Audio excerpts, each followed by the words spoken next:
America can stand back right now and watch as my own people attack some of our traditional people for believing in our own Lakota way of life. The media often portrays us as like these sad, like poverty-stricken people. You know, there isn't that focus on who we are today. We live on the poorest county in America. It's poverty-stricken, but just because we live in poverty don't mean we're poor. Do you feel American? Nah, I've always been taught we were Indian. We were Lakota first before we were anything else, before we were Christian, before we were American.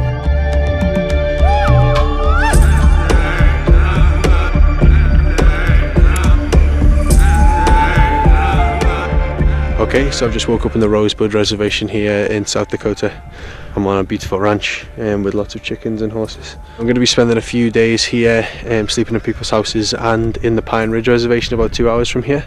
I want to find out what it's like to live here, but also how younger people can envisage their future and how they feel about modern day America as a Native American.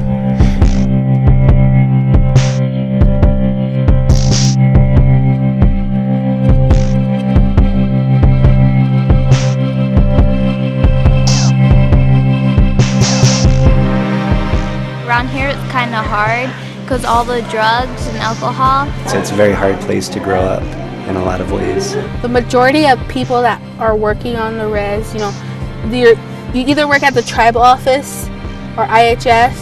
Not much to do around here, and when you do find something to do, you usually have to travel 20 miles or so longer. There's a lot of suicides and that kind of stuff. People lose hope, and they feel maybe oppressed. We've all fallen as teenagers around here, and we've all experimented with alcohol and things. It's really sad to have alcohol here.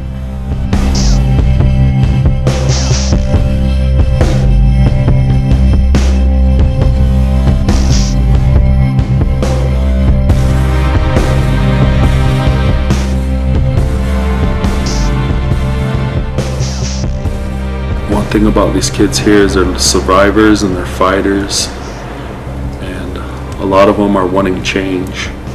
They want something different, they want something better than our adults are leaving them. We actually don't believe in the word Native American because Native American, it also has the word American in it. They took everything from us. America's built on stolen lands. America is a stolen country. We used to live with everything, and now we're on these little reservations and we're all clumped together, and we shouldn't be like that. Like non-natives see us as these historic people with loincloth and headdress. Because you see the Washington Redskins, you see the Cleveland Indians, you see all of that, and it's a big joke, and you hear, everybody knows the phrase drunken Indian.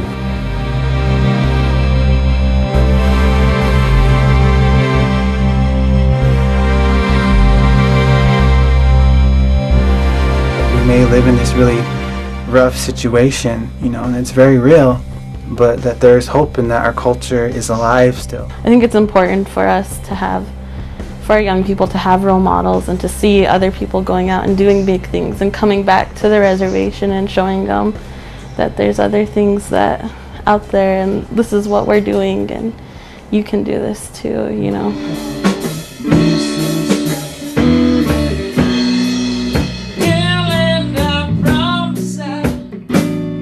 Of course, there's high rates of suicide and alcoholism on any reservation, but that's because of the lack of ability to express oneself. Right. Hi, we are Scattered Around. I'm Scotty Clifford. And I'm Juliana Brown Eyes.